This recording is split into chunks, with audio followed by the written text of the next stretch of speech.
एक slip disc जिस परिवार में पेशेंट को हो जाए, परिवार जानता है उसके साथ क्या बीतती है। लगभग पैरालिसिस की सी स्थिति लास्ट में बन जाती है, बहुत तकलीफ होती है। साधुवाद है डॉक्टर मैटी को, जिन्होंने ऐसी चिकित्सा पद्धति आविष्कृत करके हम लोगों को दी जिससे हम ऐसे असाध्य रोगों को ठीक करने में सक्षम हैं। बहुत पहले मैंने बात अभी कही थी, इलेक्ट्रोहोम्योपैथी कोई चमत्कार नहीं है। इलेक्ट्रोहोम्योपैथी एक चिकित्सा विज्ञान है और विज्ञान वही होता है जहाँ पहले परिकल्पना हो, प्रयोग हो, रिपीटाइजेशन हो और बार बार सेम रिजल्ट हो। जो बातें डॉक्टर मौर्य ने भी बताई अच्छी है, इनको अगर हम प्रयोग करेंगे सर्टेनली कोई चीज़ ये भूल रहे हैं, अभी इसमें थोड़ा सा कमी रह गई है, वो ये भूल गए होंगे तो पुरानी बात है, क्या दिया था पेशेंट को भूल गए होंगे, क्योंकि अभी इन्होंने नर्वस सिस्टम का कहीं नाम नहीं लिया था और उसमें नर्वस सिस्टम की मेडिसिन की बहुत ज़रूरत पड़ती है। इसी क्रम में डॉक्टर संतोष धोलकर रीवा ग्वालियर से आए हुए हैं, मैं उनको मंच पर बुलाना चाहता हूं। डॉक्टर संतोष जी प्लीज़ मंच पर आए।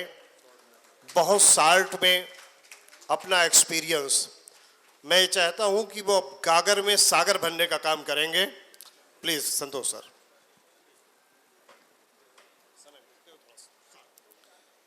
नमस्कार, सभी चिकित्सकों को मेरा प्रणाम।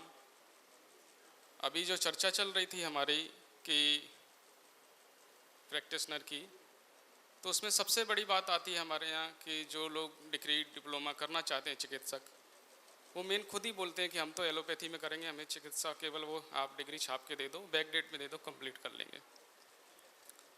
तो वो बचने के लिए सारा काम करते हैं। लेकिन मेरी और आप सब लोग की जो मेरे साथ में आए हैं, ये इच्छा रहे कि हम प्योर इलेक्ट्रोपैथी में, प्योर में ना कर पाएँ तो कुछ कुछ से स्टार्ट करके तब हम लोग रिकॉग्नाइजेशन की तरफ बढ़ते जाएंगे। तो जिस तरीके से इसका नाम है इलेक्ट्रो होम्योपैथी, नाम कोई सुनता है कि करंट वाली कोई पैथी है या कुछ इसका इलेक्ट्रिसिटी बिजली की तरह कोई चीज़ है, तो मैं एक अपना अनुभव आपको बताने जा रहा हूँ। आप हर कोई उस फॉर्मूले को लिख लीजिएगा और अपने क्लिनिक पे जाके उसको प्रैक्टिस करिएगा और वो बिजली की तरह आपको रिजल्ट देगा। तो मेरा जो काम है वो नशा मुक्ति पे है और मैं जगह जगह जाके शिविर करता हूँ, कैंपिंग करता हूँ। और जब कैंपिंग करता हूँ तो इलेक्ट्रो होम्योपैथी की दवा केवल गले पे और पेट पे लगवाता हूँ, एक्सटर्नल एप्लीकेशन, इंटरनल कुछ भी नहीं देता। और जब एक्सटर्नल एप्लीकेशन देता हूँ तो बीड़ी, सिगरेट, गुटखा, तम्बाकू 15 मिनट में पेशेंट छोड़ देता है। और जब वो 15 मिनट में छोड़ता है तो पेशेंट बाहर निकल के आते हैं, सारी डिजीज़ के आते हैं। तो जब मैंने बात कर रहा हूँ बीड़ी, सिगरेट, गुटखा, तम्बाकू का, और मेरा भी प्रयोग चल रहा है, धीरे धीरे मैं चाय पे भी लेके आ रहा हूँ लोगों को कि चाय कैसे छुटवाई जाए अपनी मेडिसिन से। और इलेक्ट्रोहोम्योपैथी पे जो लगाने की दवाई देता हूँ मैं गले पे और पेट पे, तो कई सारे पेशेंट होते हैं कि नहीं लगाना नहीं है मुझे, या हम कैसे लगाएंगे अपने उसको। तो कुछ मैंने आयुर्वेद के कंटेंट से पीने का भी ड्रॉप बना रहा हूँ, जिसमें आयुर्वेद की जो मेडिसिन है जैसे शंख पुष्पी है, गिलोय है, गुखरू है, आंवला है, भूमि आंवला है, वचा है, अश्वगंधा है, तुलसी है, ऐसी मेडिसिन जो हमारी आयुर्वेद की रहती हैं, उसको मैं लिक्विड फॉर्म में लेके आ रहा हूँ। और करीब करीब मेरा 80-90% उस पर हो चुका है प्रयोग कि हम पेशेंट को बिना बताएं रिज़ल्ट आ रहे हैं 15 दिन में, 20 दिन में, 25 दिन में, 30 दिन में, 1.5 महीने में और 2 महीने तक पेशेंट जा रहा है कि हम बिना बताए पेशेंट को वो ड्रॉप दे रहे हैं और पेशेंट बिना किसी साइड इफ़ेक्ट के शराब, गांजा, बीड़ी, सिगरेट, गुटखा, तम्बाकू वो एक ही ड्रॉप से छोड़ रहा है। तो अभी चल रहा है उसका, जैसे ही आएगा तो मैं उसको भी बता दूंगा। पहले इलेक्ट्रोपैथी का बता देता हूँ, ये तो मैंने आयुर्वेद की जो आपको बताए थे। बात आती है सबसे पहले जब हम किसी चीज़ को रिसर्च करते हैं तो उसमें जानना ज़रूरी होता है कि ये चीज़, ये डिजीज़, ये प्रॉब्लम हो कैसे रही है। तो नशा जो हमारा है, कोई भी करता है, बीड़ी, सिगरेट, गुटखा, तम्बाकू, छोटा भी कोई नशा करता है, तो उसका जो मेन कारण रहता है वो स्ट्रेस। जैसे ही किसी को स्ट्रेस आता है और वो वो वाली चीज़ें पकड़ लेता है, चाहे सिगरेट हो, गुटखा, तम्बाकू, बीड़ी, शराब। और जैसे ही वो लेता है तो उसका जो डोपामाइन हार्मोन है वो रिलीज होता है और उसको एक गुड फील देता है कि आहा मज़ा आ गया। चाहे वो टेंशन पढ़ाई की हो, पैसे की हो, घर की हो, ज़मीन की हो, किसी भी चीज़ का स्ट्रेस होगा तो वो लेता है, कोई एडिक्शन निकोटीन अल्कोहल लेता है तो थोड़ी देर के लिए वो महसूस करता है आहा मज़ा आ गया, चारों तरफ से मेरी वो टेंशन ख़त्म हो गई। लेकिन ऐसा होता नहीं है। जब डोपामाइन हार्मोन रिलीज होता है और वो बार बार उस चीज़ को लेता है, जैसे 2 कस लिए उसने सिगरेट के या 2 पैक लिए, तो डोपामाइन स्तर ऊपर चला जाता है और फिर वो 2 से 4 पे आता है, 4 पे 6 पे आता है, 6 से 10 पे आता है और फिर वो बार बार उस डोपामाइन हार्मोन को खोजने की कोशिश करता है कि अब वो गुड फीलिंग आ जाए कि आहा मज़ा आ गया। वो वाली चीज़ नहीं उसको आती, फिर वो एडिक्शन में चला जाता है, बार बार वो चैन स्मोकर बन जाता है या अल्कोहल पे अल्कोहल लेता जाता है।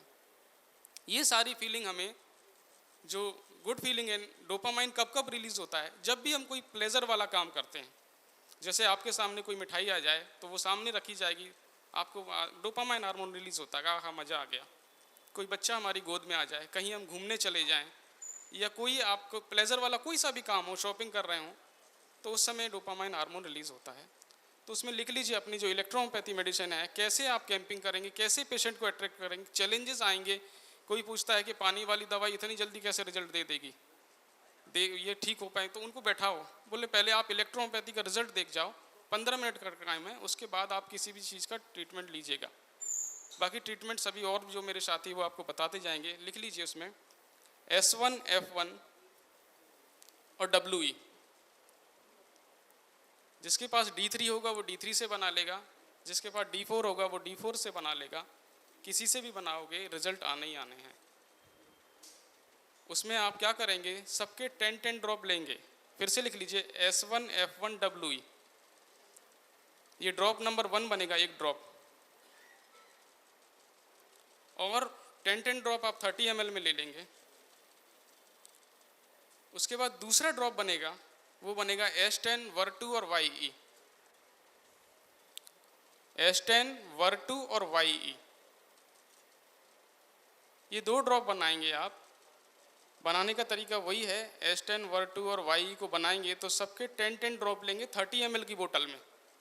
अगर आप 60 ml की बोतल में रह रहे हैं तो 20 ड्रॉप हो जाएंगे, और 100 ml की ड्रॉप में बनाएंगे तो 33 ड्रॉप हो जाएंगे। ये ड्रॉप लेके और आप 50 स्टॉक मार के, जो पहले वाला ड्रॉप बताया था मैंने S1 F1 WE, वो आपके गले पे, ये दाढ़ी वाले एरिया पे, पूरे ये जहाँ जहाँ दाढ़ी हमारी उगती है और ये कान के पीछे ये गड्ढा जहाँ होता है, इस वाले एरिया पे वो फर्स्ट वाला ड्रॉप लगाएंगे, S1 F1 WE वाला। दूसरा ड्रॉप लगाएंगे स्टोमक पे, पेट पे, पूरे पेट पे लगाएंगे, S10 Ver2 और YE वाला। दोनों ड्रॉप लगा के आप 15 मिनट पेशेंट को बैठा के उसे बीड़ी, सिगरेट, गुटखा, तम्बाकू दीजिएगा, और वो पेशेंट नहीं खा पाएगा और नहीं सिगरेट पी पाएगा, वो थूक देगा। ऑब्जर्वेशन आपका करना जरूर होगा, क्योंकि पेशेंट जब आप बोलेंगे ना तो वो एक्सेप्ट नहीं करता है कि बोले नहीं ऐसा हो ही नहीं सकता एक्सटर्नल एप्लीकेशन से। वो 1 या 2 कस लेता है। कई सारे मेरे सामने बोले डॉक्टर साहब कुछ नहीं हो, तो थोड़ा सा स्वाद बदला है और कुछ ज़्यादा अंतर नहीं आया। लेकिन ऑब्जर्व करना, वो पूरी सिगरेट नहीं पी पाएगा और लास्ट में बीच में जाके वो फेंक देता है सिगरेट को, या जो गुटके मुंह में डाला होगा वो उसको मिट्टी जैसा स्वाद आ जाता है, और जो वो सिगरेट लेता है उसको वो किक नहीं आती है और उसका स्वाद बिगड़ जाता है, तो थूक देता है। तो समय कम है मेरे पास में, एक मैं और बता देता हूँ मेरा एक्सपीरियंस। एक्सटर्नल एप्लीकेशन की बात है, वो भी रेवाड़ी में मैं हर जगह मैंने कैंप करने जाता था कोविड से पहले। अब व्यस्तता की वजह से नहीं जाता। ब्रेन के केस ज़्यादा थे, कोमा के पेशेंट थे, ब्रेन में वाइट मैटर बन गया है, और जिस तरीके से गजनी में पेशेंट रहता था ना, वो Aamir Khan, short time memory जो लॉस हो जाती थी हर 15 मिनट में, ऐसे ही पेशेंट मेरे सामने भी बैठा था। तो आप लिख लीजिए फॉर्मूला F1 A2 और WE। ये D3 या D4 जो भी हो, उससे 10-10 ड्रॉप डालेंगे और उसमें 30 ml बादाम ऑयल मिलाएंगे। इतना बनाने के बाद ये एक्सटर्नल एप्लीकेशन तैयार है। माइग्रेन है या ब्रेन का कोई भी आप ट्रीटमेंट दे रहे हैं उसके साथ में एक्सटर्नल एप्लीकेशन दे दीजिए, 100% रिजल्ट आता है। तो इस तरीके से जो मैंने आपको 2 नुस्खे बताए, अगला समय जब भी मिलेंगे तो जो मेरा वो ड्रॉप चल रहा है पीने वाला, उस पर भी मैं आपको बताऊंगा। तो सभी चिकित्सकों से अनुरोध है कि इस तरीके से जब हम प्रैक्टिस पे उतारू हो जाएंगे तो रिकॉग्नाइजेशन कोई बड़ी बात नहीं है। पेपर जो भी है, मार्कशीट है, उससे कोई लेना देना नहीं है, कहीं से कुछ नहीं लेना देना है। प्रैक्टिस सामने रख दो। कोविड के समय पे 84 पेशेंट मैंने एक्सटर्नल एप्लीकेशन जिसको चॉइस टॉयल है और एक ड्रॉप बना के 84 पेशेंट मैंने क्लियर किए थे, जिसमें गवर्नमेंट हॉस्पिटल के डॉक्टर्स भी थे, बुलाया जाता था। तो इस तरीके से जब आप कर अपनी जगह पे काम करेंगे तो रिकॉग्नाइजेशन कोई दूर बात नहीं है हमारे लिए। धन्यवाद। मैं अपने बात को यहीं समाप्त करता हूँ। धन्यवाद डॉक्टर साहब, बहुत बहुत धन्यवाद। बहुत ही अच्छी जानकारी दी आपने।